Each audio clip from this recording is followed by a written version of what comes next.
at the end of your interview, it's quite likely that the HR recruiter is going to say something like, so do you have any questions you'd like to ask me about this position that we're looking to fill? And some people look at this as kind of like, oh my gosh, Christmas, they really want to know what I want.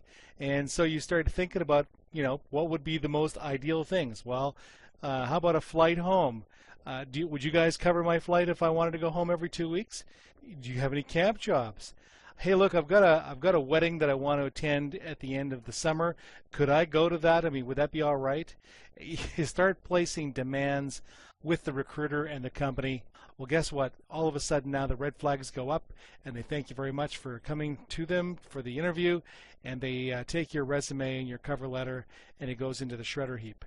Do not be tempted to do this. What you want to do is you want to turn this around as an opportunity to say, look, I know you're doing interviews for this position, and I guess the one thing that I'd like to know, if I could, is there anything that I can do right now to make myself more attractive to you in terms of being hired for this position, because I really want to work hard. I want to make some good money, and I would really love to work for your company. Is there anything that I can do that you can think of that would help me with that? And get them to give you some suggestions. They're going to be very attracted to the idea that you want the job that much. You're not asking stuff from them.